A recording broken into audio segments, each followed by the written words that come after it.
আচ্ছা, মুনমুরাপুর থেকে আমি ফাইলটা নিছি, ফাইলের নাম ছিল হচ্ছে প্রজেক্ট 3। এটার ভিতরে দেখেন আমি ওনার ফাইলগুলো নিয়ে আসছি, প্লাস হচ্ছে ডাটাবেসটাও নিয়ে আসছি। ডাটাবেসের নাম ছিল হচ্ছে cake.sql। আমার এখন এই ফাইলটা আমি কম্পিউটারে পেন ড্রাইভে করে ধরে নিয়েছি, আপনারাও তো নিছেন তাই না? এখন ধরে নেওয়ার পরে এটা কীভাবে আমার ফাইলে কাজ করবে, তাহলে আমার কাজটা হচ্ছে আমি ফোল্ডারটা নিয়ে এসে পেস্ট করবো কোথায়, যে জেম সার্ভারে htdocs-এ পেস্ট করলাম। পেস্ট করার পরে যে কাজটা করতে হবে সেটা হচ্ছে আমার লোকাল হোস্ট PHP মাই অ্যাডমিন, এখান জায়গায় ডাটাবেস যে কোনো নামে একটা ডাটাবেস ক্রিয়েট করবো। মুনমুরাপুর নাম ছিল কেক, যদি কেক নামে ক্রিয়েট করেন তাহলে আর কোনো জায়গায় চেঞ্জ করার ঝামেলা থাকবে না, আর যদি অন্য নাম দেন তাহলে চেঞ্জ করার ঝামেলা থাকবে। আমি যেমন একটু করি, পিঠা উৎসব দিলাম, ঠিক আছে? পিঠা উৎসব দিয়ে আমি একটা ডাটাবেস ক্রিয়েট করলাম। এখন এইটা তো এই SQL ফাইলটা এক্সপোর্ট করবো, ইম্পোর্ট করবো। এই যে ইম্পোর্ট মানে কি, এই ফাইলে ইনক্লুড করা। ওকে, এবার এখান থেকে যে সোর্স ফাইল থেকে ফাইলটা সিলেক্ট করব, local host XAMPP server htdocs project 3 cake.sql দিয়ে ইম্পোর্ট। ওকে, সব ফাইলগুলো ইম্পোর্ট হয়ে গেছে, কাজ শেষ। এখন আমি যদি লোকাল হোস্ট প্রজেক্ট 3 লিখে, আচ্ছা কি বলছে, আননোন ডাটাবেস কেক, মানে কি আপুরটা ছিল কেক, কিন্তু আমরা তো আর কেক নামে খুলি নাই। তাহলে এখন যে কাজটা সেটা হচ্ছে এখান থেকে ফোল্ডারটা ধরে নিয়ে এসে এখানে এসে ছেড়ে দিয়ে ডাটাবেসটা ঠিক করে নিই। আচ্ছা, এখানে ডিবি কানেক্টে যে ওই যে আমার যে নামটা দেওয়া ছিল সেই নামটা দিই, তারপরে এটা রিলোড করি। ওকে, চলে আসলো, ঠিক আছে? এখন এখান থেকে ডিলিট করলে ডিলিট হচ্ছে, এডিট করলে এডিট হচ্ছে, সমস্যা নেই। ওকে, মূল্য তালিকা দেওয়া আছে, ঠিক আছে। এখানে যে জিনিসটা করতে হবে, আপু যখন ইনসার্ট করছে এখানে ক্রমিক নং দিছে, আমার ক্রমিক নংয়ের দরকার নেই, কারণ ক্রমিক নংটা এখানে কীভাবে আসবে, অটোমেটিক। কিন্তু ইনসার্টের জায়গায় এখানে ক্রমিক নং দেয়, এখানে দিতে হবে স্টক, আমার কত পিস আছে। এখন এইটা ডাটাবেজে কি নামে আছে সেটা দেখতে হবে। আপু এটা ইউজার দিছেন, নাম ইউজার দেওয়া লাগতো না, অন্য কোনো। আচ্ছা,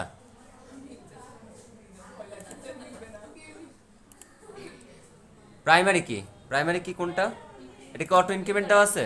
হ্যাঁ, দেওয়া তো আছে।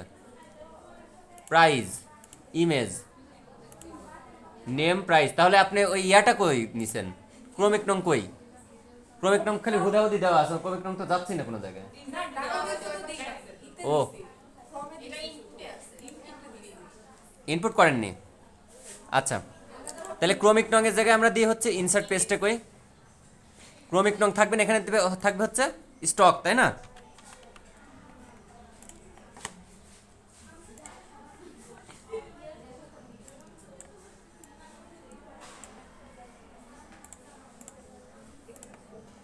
স্টক বানান কি হবে, দন্তা শয়টয় ক।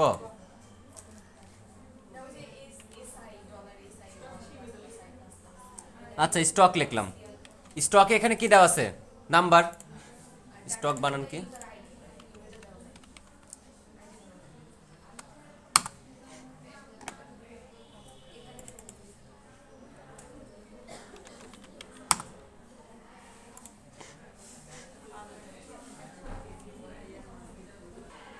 আচ্ছা তাহলে আমি নাম্বার ধরে নিলাম, ঠিক আছে।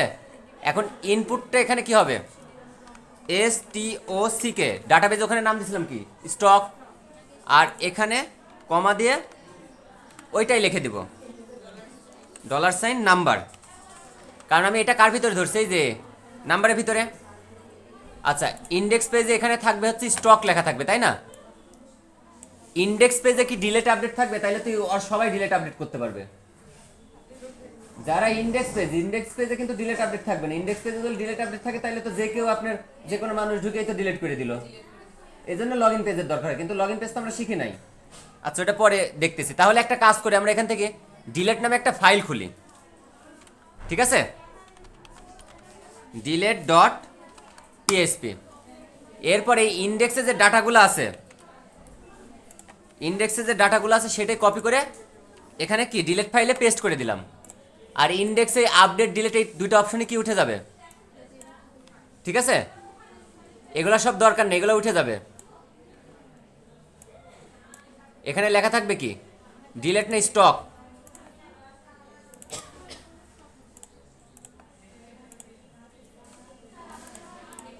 দেখেন স্টক লেখা থাকবে, তাহলে এই রোতে কি শো করবে? স্টক শো করবে।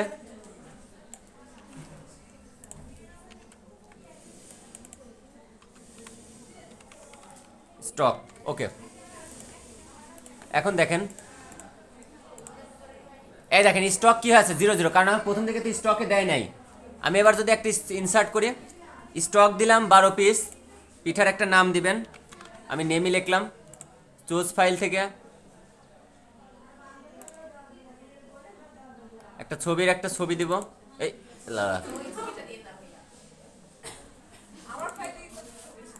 এটা তো আপনার ইয়া না।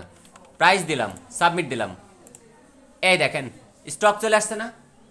আচ্ছা, এবার আমি ডিলিট করব, তাহলে কিভাবে যাব? আমার এখানে কিন্তু এখানে ডিলিট লিখে দেবো না, তাহলে যে কেউ ডিলিট করতে পারবে, বা ইনসার্ট লিখে দেবো না, এগুলো সব এখান থেকে কি করব? তুলে দিব। যখন ইউজাররা দেখবে তখন ওরা এগুলো দেখবে না। তাহলে আমরা কিভাবে পাবো ফাইলটা? এই যে আমরা এখানে এডিট করব, ডিলিট লিখে যদি ইন্টার দেই, তাহলে দেখেন ফাইলটা চলে আসছে। এই যে, হ্যাঁ অবশ্যই, বুঝতে পারছো? ডিলেট এখানে লিখে এইভাবে নিয়ে আসবো, কারণ ওখানে ওইভাবে নিলে তো সমস্যা। হ্যাঁ, ডিলেট যাতে না দেখায়। হ্যাঁ, তারপর এডিটে যা, আমার যখন বিক্রি হবে, যদি সহজ ভাষায় বলি, এভাবে এভাবে করাটা ঠিক না। এইভাবে না করে এখানে যে কাজটা করতে হয়, আমি তো দেখতে পারবো তাহলে আমার কত পিস সোল্ড আউট হয়েছে, কত পিস বিক্রি হয়েছে, কত পিস হচ্ছে আমার স্টকে আছে, এই জিনিসগুলো জানতে চাই। তাহলে আবার কি করতে হয়? ডাটাবেজ আবার আরেকটা পাশে ক্রিয়েট করতে হবে। আমার আরেকটা, হ্যাঁ এখানে আমার আরেকটা ডাটাবেস ক্রিয়েট করতে হবে, যে সোল্ড নামে। আর স্টকটা এখানে না। এখন একটা বিষয়, আমি এখানে স্টক করছি, আমার কত পিস পিঠা ছিল? 25 পিস। আমি তো ইচ্ছা করলে পরে আবার আরো 15 পিস যোগ করতে পারি না? যোগ করলে তখন এইভাবে তো যোগ করা যাবে না, তখন এইভাবে যোগ করতে হবে। যে সিস্টেমটা হয় হচ্ছে এইরকম, যেখানে শুধুমাত্র ইনসার্টে যে স্টক যোগ হবে না, পিঠার তথ্যগুলো যোগ হবে। তারপরে আরেকটা পেজ থাকবে স্টক, ওই যে আমরা এর আগে যেমন অ্যাড সার্ভিসে ক্লিক করলাম যেভাবে